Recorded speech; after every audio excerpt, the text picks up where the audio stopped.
Hi, and welcome to Issues and Insights. I'm Jarrett Cox, and when I think of insights, there's nothing more insightful than a good book, and I have the perfect guest to talk about that. I have Rebekah Akers, the head of Adult Services at the Hardin County Public Library. How are you? Just fine. Thank you for having us today. Well, I'm happy to have you here, and I'm happy to talk about the Adult Summer Reading Program. Can you talk a little bit about that? Sure. So when you think of summer reading, oftentimes you think of the children's programming, and they have fantastic things going on, which they'll talk about here in a little bit. But we also have a lot for adults, and this will be our 12th year having an adult summer reading program. 2020, the COVID year, we continued providing summer reading program, and that year it was completely online. Last year it was a hybrid. It was sort of half online, half in person. This year we've gone back to basically normal, where it's you pick your sheets up at the library, you submit your completed challenges at the library instead of submitting them online. But there will also be a lot of online options for things that they can complete. So do you want me to just go ahead and sort of outline how they're going to go about Absolutely. doing that? Okay, well, when you come into the library starting May 31st and it goes through July 9th, you can pick up a bingo card, basically. This year is different from the other years in that it is a build-your-own bingo. So instead of having a specific challenge listed on each square, you're going to have an entire list of challenges that you can choose from on the back of that bingo card. And so you choose what you want, and you put it in whichever square you want. And that way you can build your own bingo and maybe have an easier time of getting those 5 in a row and getting prizes. So the challenges this year, we have loads of reading challenges and loads of activity challenges.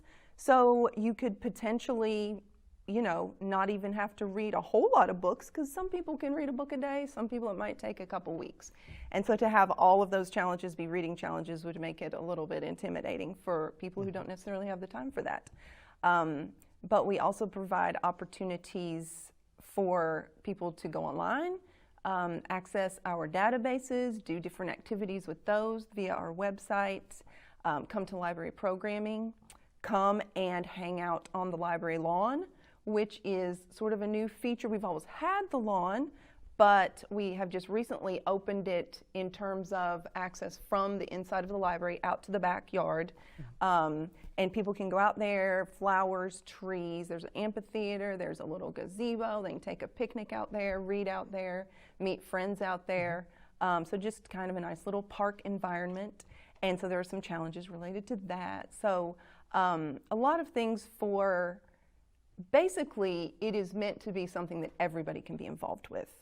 Even if you're not a reader, there are things that you can do. And it's not something as well where you have to complete something. You don't have to complete the entire card. For every single challenge that you complete, you're going to get a raffle ticket. And every raffle ticket enters you into the weekly raffle prizes.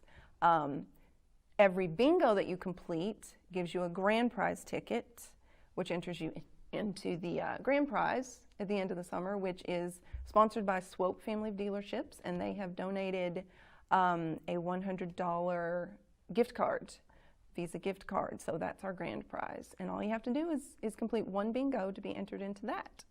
And of course, if you complete your card, then you get loads and loads of tickets and lots more chances for prizes, and you can do another card. You don't have to just stop at one. There are plenty of challenges for you to, we have a lot of patrons who get really excited about it. A lot of patrons who just want something to do during the summer, and they just do what they can. But we have a lot of patrons who are like, I'm going to finish this entire card. And then they want something else to do. So they can do that.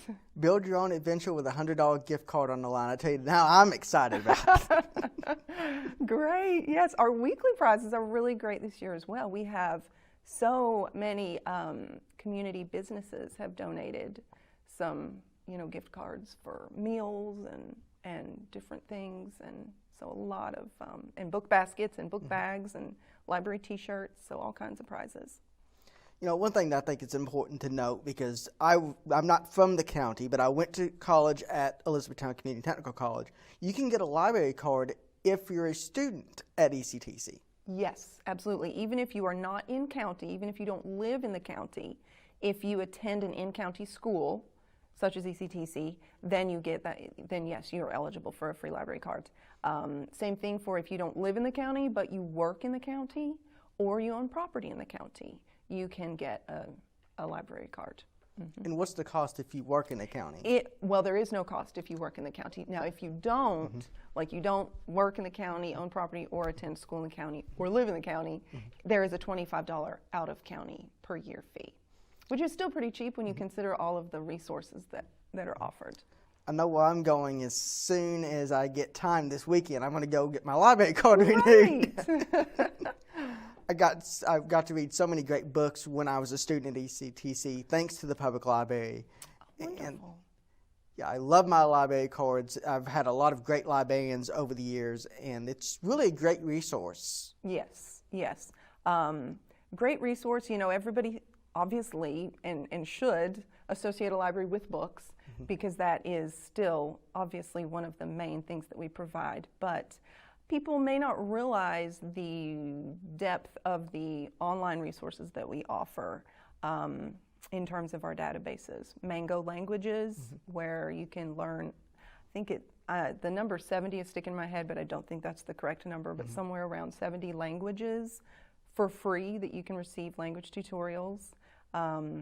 Comics Plus, which is a new graphic novels database for kids, teens, and adults, which I think our teen librarian will talk about later. I have a lot of questions about Comics Good, Plus. good. And just so many tutorials for computer skills, for computer applications, for interview skills, job search skills. I mean, that's just naming a few. There are just so many things if you get on there and start exploring the online resources. So many resources for kids, for parents, teachers, homeschoolers, prospective college students, vocational exams, tutorials and practice tests, and I mean, it just goes on and on. So, so many things that people can hopefully, and that's one of the things that the Adult Summer Reading program promotes is, since we don't have like story times, it's not like the adults are gathering for a specific program necessarily. So I try to format the challenges such that they can explore the library. Maybe some things that they haven't noticed are on our website or haven't noticed are in our collection. And so a lot of the challenges will sort of lead them to look a little bit deeper into what we offer. And I know that the Hardin County Public Library's graphic novel section is part of the reason that when I was at ECTC as student government president, I spearheaded a graphic novel section getting started at ECTC because I loved what the public library had to offer, and I wanted to expand at the ECTC. Oh, that's fantastic. Well, and it was actually an ECTC student at our library who was a longtime employee who really spearheaded building the collection, the adult graphic novel collection for us several years ago. It's going full circle. I'm sure Lori McKellar's head is spinning somewhere. And speaking of the lawn and all the great stuff that the public library has to offer, I keep on mentioning ECTC. There's now a walking trail where you can walk from ECTC to EC3 to the public library.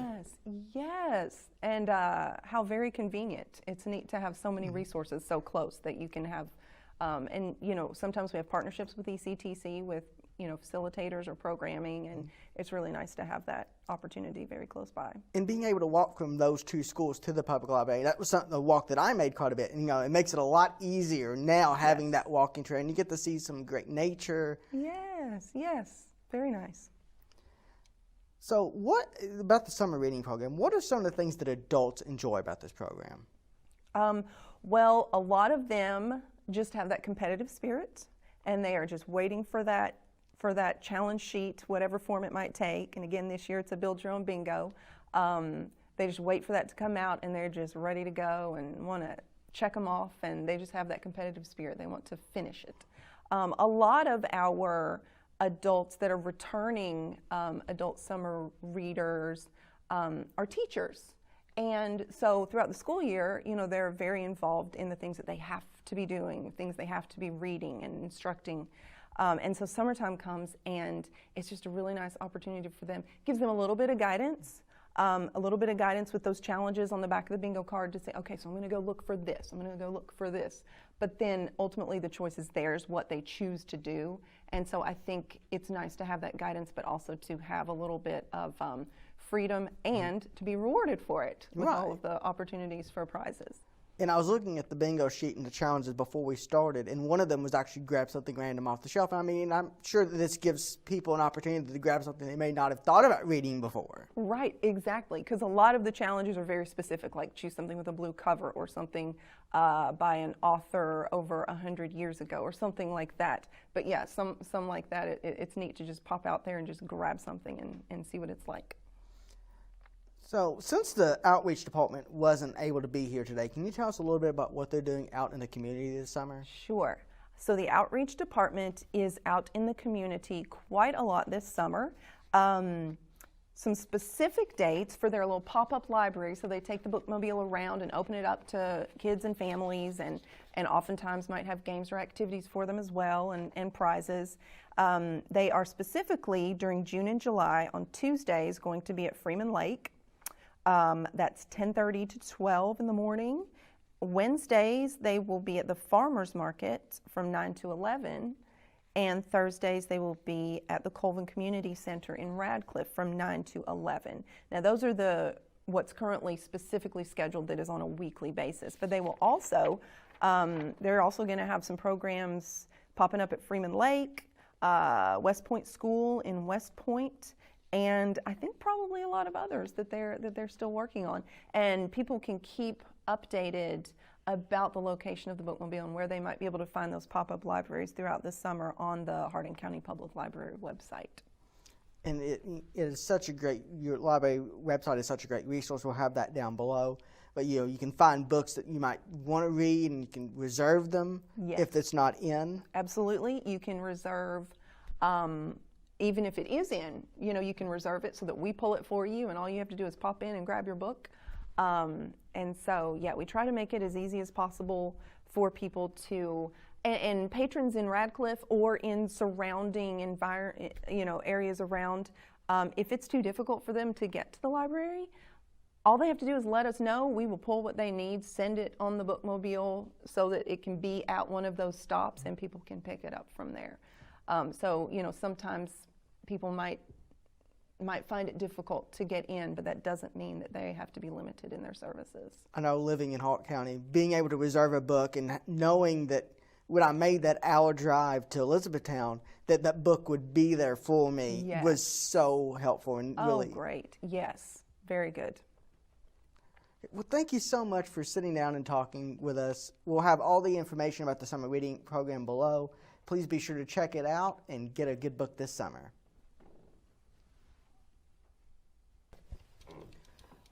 Welcome back to Issues and Insights.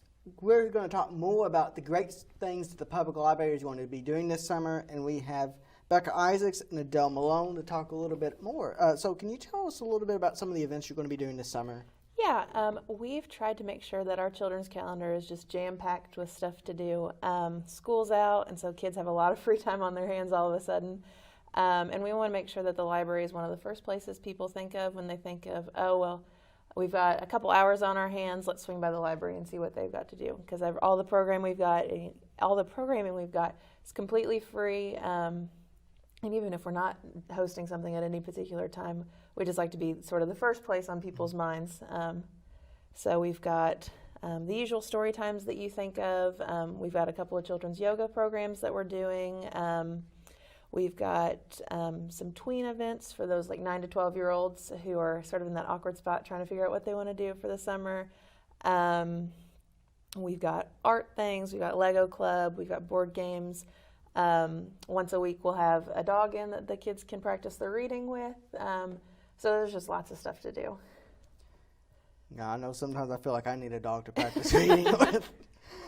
So you mentioned the story time, and I understand that's returning. Yes, so we took a small break this summer, in May, just so we had time to decorate the children's department, give it a little summer reno sort of thing. So we took a little break. But we'll be back this summer with our toddler story times, our baby and me, our preschool stuff, but as well as bringing back our kindergarten through second grade story time that we'd been doing for a little while. So they're back with a vengeance. So every week we'll have a couple of story times sprinkled in that people can come to, sing songs, listen to a story. There's almost always some kind of activity that we do along with it. It's a great time. We have lots of fun in our story times. And I know that all the events you have, your calendar is always jam-packed. There's always something going on at the library. Are you going to have a magician there this year? Yes. So we're very excited to have Aaron Harp. He is kicking off our summer reading program, so he'll be there on June 1st at 11, sort of in the back part of the library. We wanted to make sure he had lots of space for everybody who might want to attend. He will be doing some magic and illusions. I know his wife is his very lovely assistant. Sometimes his kids pop in and help out as well. And so we're really excited that we were able to snag him to open us up for the summer. And you're also going to have Dr. Gerard talk about Kentucky reptiles. Yes, and now Dr. Gerard is a returning event. He's done it a couple of summers in the past, but it's been a little bit since we've had him. He's actually a local family doctor, so some folks at home might know him personally. But he will be bringing in a few of his reptiles, sort of talking about the local reptiles that you might see out in your backyard or out at the lake or the river when you're out exploring. And so he'll also probably be in the back of the library, so we've got lots of room to see who he brings, and he'll teach us a little bit more about him. So I also know you're going to have an author event, Gnome on the Roam. Yes. So both Aaron Harp and Dr. Gerard are in June, but our author event will be in July. So we've got, like I said, lots of fun stuff all summer long. So this is actually the sequel to the first Gnome on the Roam. So our author will stop by. She'll read her story for us, and then the unique thing about Gnome on the Roam is that it's a very customizable story. All of the pictures in the book are uncolored, so it gives the children a chance to explore their own creativity, which is sort of the theme of the stories. So they have a chance to color and decorate the book and their gnome the way they imagined in their head. So the activity that'll partner along with that author event is a color war, like the color runs where they have that powder that you get to sew. They'll get a little messy this summer too with that. So we talked a bit about the adult reading program. Now there is a kids reading program. Can you tell us a little bit about that? Yes. So our main goal with our summer reading is to help combat that sort of summer slide where kids they finish school, they just want to relax and have fun, I get that. I remember when I was a kid, I just wanted to relax and have fun. But the problem you run into if you don't do any reading or you don't do any sort of mental challenging work is you can sort of lose some of those skills that you picked up during the school year. So with the summer reading program, we like to help fight that a little bit and make sure kids are still exercising their mind a little bit. So we'll have a daily reading sort of challenge where kids are encouraged to read for just 15 minutes a day. Actually, I think our teens, we try to get them to read 30, just push themselves a little bit farther. And if they fill out their challenge sheet, then they can win a free book. But like Rebekah's Build Your Own Bingo, we also have a challenge map. It's a treasure map to fit with our Oceans of Possibility theme. And as they're making their way through the treasure map, trying to get to the X that marks the spot, there are little challenges along the way, like read a book with a blue cover or read a book with an ocean animal on it. Just something that'll help them sort of get out of their comfort zone, try new things, maybe find a book that they wouldn't have read otherwise. And when they finish their treasure map, they'll get little challenge tokens where they can either spend them in our prize cabinet or the Sicilian Bank has donated a couple bikes for us again this year. So they can enter in a raffle to win those bikes potentially. We've got lots of stuff that they can buy with those little tokens if they want to. So we try to make it a good time so they don't, so they enjoy reading and they enjoy what they're doing over the summer. And It's always a big hit. We get kids in every day. They won't be out until June 1st when our kickoff starts, but we get kids in every day asking for their challenge maps so they can get started. And it's so important to know, especially as the schools close for the summer, that there is a place in town that you can go and get a good book. Exactly, yeah. Because Hardin County Schools let out yesterday. We've already had some kiddos in this morning who were like, I had to return my book to the library and I wasn't done. Please tell me you have a copy so I can finish it. And we do. So just stop on by and I'm sure we can set you up with something. And one thing, especially with the younger kids that I want to mention, I saw on Facebook the other day that you are stopping late fees. Yes. So we are now a fine-free library, and stuff gets in the way. We get that. So if your book's a couple days late, there's no longer any charges. The only time you'll ever see a charge has popped up on your account is if a book has gotten lost. And even then, just if it's under a bed, if it's tucked in a closet, just bring it in. That'll get rid of that fine. But otherwise, if life got in the way and you're a couple weeks late, just drop it in our drop box, bring it on by, we'll check it in. Everything's cleared away, blank slate. You know, and it's so great, especially for people that may not live in Elizabethtown, that might, you know, they might miss their deadline or they might not be able to make it in town the day that it's due. Yeah. And we want to make sure we're encouraging folks to always stop by. I know sometimes it can be a big deterrent. It's like, well, my books are late. I don't want to pay the whatever amount. We'll just hold on to them, and then we lose those books. The people who might have wanted to check them out later lose them. And it can just be a deterrent to come back to the library, and we don't want that. So we're fine-free now and forevermore. Don't let that be a reason to stop you from coming in. So going back to the events that you are doing this summer, is registration required for anything? The only event that requires registration, at least right now, is our tween D&D and our teen D&D programs, and that's just because there are limited spots available. So we do ask that folks register for those in advance so that we can get all our spots filled. But everything else, so long as things don't get wild, we do have a limited amount of space in the library. Unfortunately, I wish it was, I can't help that. That's just construction. But other than that, everything else, just stop on by and join us if there's something on the calendar you see that you think looks fun. So you could probably tell from my mug that I know what D&D is, but can you explain what D&D is? Yeah. D&D is just our shorthand for Dungeons & Dragons, because if you write Dungeons & Dragons out on the calendar, it takes up way too much space.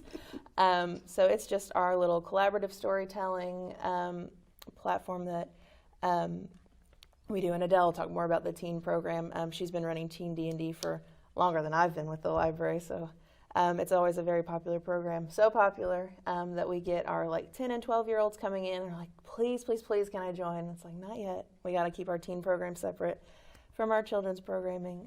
So we started this summer. We'll start our first tween, so 9 to 12-year-old Dungeons & Dragons campaign that kids can join. And it's very beginner friendly. So if you've got a kid who's interested because they've got friends who play it or a big brother that plays it, they can stop on by. We'll teach them how it goes. So since we're talking about D&D, Adelle, can you talk a little bit about the pirate-themed D&D that you're running?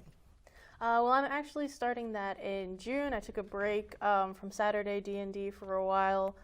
I'm doing it first and third Saturdays. So far, I haven't decided on too much other than it's called, I think, Pirates of the Lost Stars. And I've just decided it's going to be an ocean-themed campaign, and all of their characters are eventually going to end up on a pirate ship that's like a trading vessel, and they'll have to deal with basically your classic pirate adventure is probably going to take a lot of inspiration from Pirates of the Caribbean, things like that.